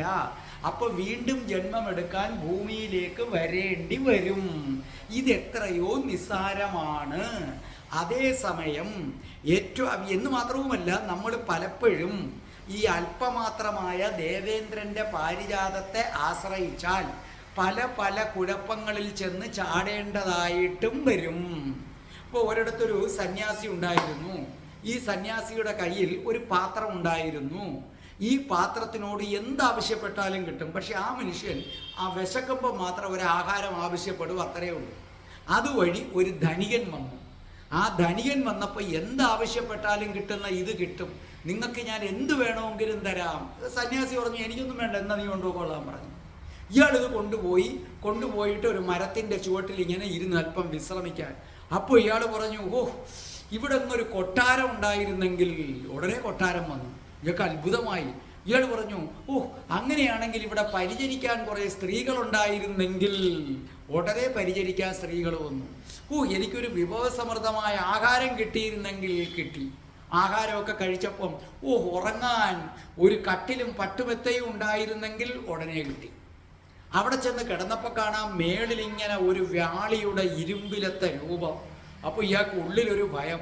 അപ്പോൾ ഇയാൾ അറിയാതെ പറഞ്ഞു പോയി, ഇതെങ്ങാണം അടർന്ന് നിലത്ത് വീണ് പോയാൽ പറഞ്ഞു തീരുന്നതിന് മുമ്പ് നിലത്ത് വീണ് ആട് മരിച്ചു. അപ്പം കയ്യിലിരിക്കുന്നത് എന്താഗ്രഹിക്കുന്നതുമാണെങ്കിലും ചിലപ്പോൾ കുഴപ്പത്തിൽ ചാടിക്കും. അതുകൊണ്ട് അതിനെ നിങ്ങൾ വിശ്വസിക്കേണ്ട എന്ന് മാത്രവുമല്ല, നിങ്ങൾ ഒരു കാര്യം മനസ്സിലാക്കണം. ആഗ്രഹിക്കുന്നത് എന്തും നിങ്ങൾക്ക് കിട്ടുന്നത് ശ്രീകൃഷ്ണ ഭഗവാനിൽ നിന്നാണ്. ശ്രീകൃഷ്ണ ഭഗവാനിൽ നിന്ന് മാത്രമേ നിങ്ങൾക്ക് ആഗ്രഹിക്കുന്നത് എന്തും കിട്ടൂ എന്ന് മാത്രവുമല്ല, പാരിജാതം അഥവാ സ്വർഗരാജ്യത്ത് ചെന്നാൽ നിങ്ങൾ പറയുന്നതേ കിട്ടൂ. ഭഗവാനാകട്ടെ കാരുണ്യവാനാണ്. നിങ്ങൾ ആഗ്രഹിക്കുന്നത് എന്തെന്ന് ആർക്കറിയാം? ഭഗവാൻ അറിയാം.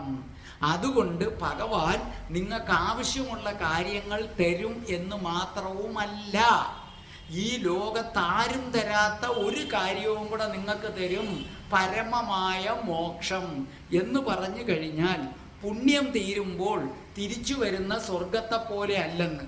പുണ്യം തീരുമ്പോൾ തിരിച്ചു വരുന്ന സ്വർഗത്തെ പോലെയല്ല, ഭഗവാൻ നിങ്ങളെ നേരെ ഗോലോകത്തിലേക്ക് കൊണ്ടുപോകും. മനസ്സിലായ? ഭഗവാൻ നിങ്ങളെ നേരെ ഗോലോകത്ത് കൊണ്ടുപോയാൽ പിന്നെ ഒരിക്കലും നിങ്ങൾക്ക് എന്ത് ചെയ്യേണ്ടി വരത്തില്ല, തിരിച്ചു വരേണ്ടതായിട്ട് നിങ്ങൾക്ക് വരത്തില്ല. ഇനി ഭഗവാനാകട്ടെ സാധാരണക്കാരന് പോലും പ്രാപ്യനാണ്.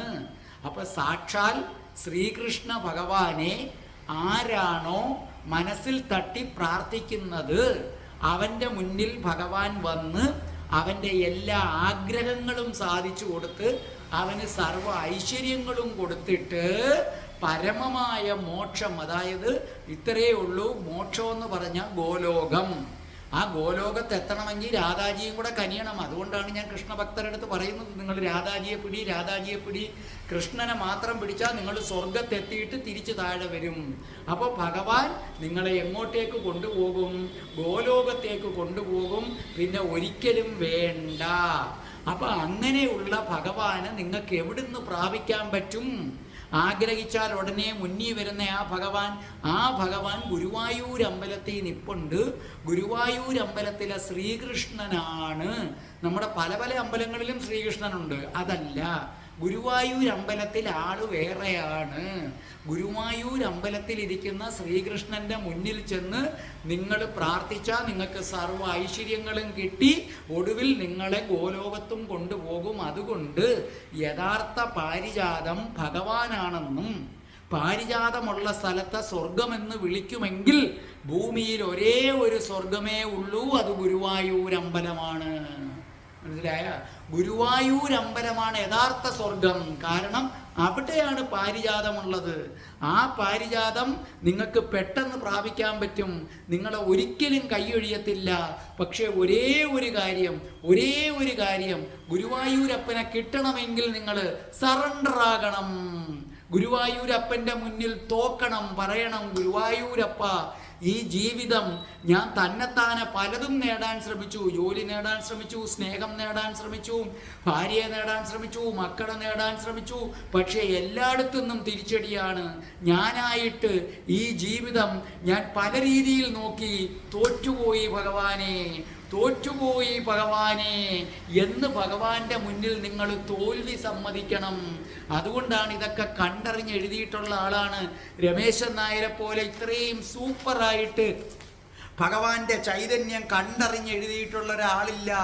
അദ്ദേഹം പറയത്തില്ലേ, ജീവിത ഭാഷ, നമ്മുടെ ജീവിതമെന്ന് പറയുന്നത് ഒരു ഭാഷാകാവ്യമാണ്. ആ ഭാഷാകാവ്യത്തിൽ ധാരാളം പിഴവുകളുണ്ട്. നമ്മുടെ ജീവിതം എന്ന് പറയുന്നത് ഒരു കവിതയാണ്. ഈ കവിതയിൽ മൊത്തം തെറ്റാണ് ഭഗവാനെ, ഞാൻ തോറ്റുപോയി ഭഗവാനെ, എന്നെ രക്ഷിക്കൂ എന്ന് നെഞ്ചുപൊട്ടി വിളിച്ചാൽ ഉറപ്പ് നിങ്ങൾ ആഗ്രഹിക്കുന്നതെല്ലാം കിട്ടും. അതിന് ഭൂലോകത്തെ സ്വർഗമായ ഗുരുവായൂരിലേക്ക് ചെല്ലുക. അത് നിങ്ങൾ പറയുന്നത് കേട്ടിട്ടില്ലേ, ജീവിത ഭാഷ കാവ്യത്തിൽ പിഴവുമായി പൂന്താനം പോലെ ഞാനിരിക്കുന്നു കൃഷ്ണ കൃഷ്ണ, തോറ്റു ഞാൻ ഭഗവാനെ. ഇങ്ങനെ പറയാൻ നിങ്ങൾ തയ്യാറുണ്ടോ? ഇങ്ങനെ പറയാൻ നിങ്ങൾ തയ്യാറുണ്ടോ? ഭഗവാനെ ഞാൻ തോറ്റു, ഭഗവാനെ ഞാൻ തോറ്റു, ഇനി എന്നെ രക്ഷിക്ക്, ഇനി എന്നെ രക്ഷിക്കെന്ന് പറഞ്ഞാൽ ഗോലോകത്ത് പോകാം, ഗോലോകത്ത് പോകാം. നേരെ ഗുരുവായൂരമ്പലത്തിൽ ചെല്ല്. ചെന്നിട്ട് അവിടെ അങ്ങനെ വിലസി നിൽക്കുന്ന ഉണ്ണിക്കണ്ണനുണ്ടല്ലോ, ഉണ്ണിക്കണ്ണനോട് പറ, കൃഷ്ണ കൃഷ്ണ, തോറ്റു ഞാൻ ഭഗവാനെ. ജീവിത ഭാഷ കാവ്യത്തിൽ പിഴവുമായി പൂന്താനം പോലെ ഞാനിരിക്കുന്നു കൃഷ്ണ കൃഷ്ണ കൃഷ്ണ കൃഷ്ണ.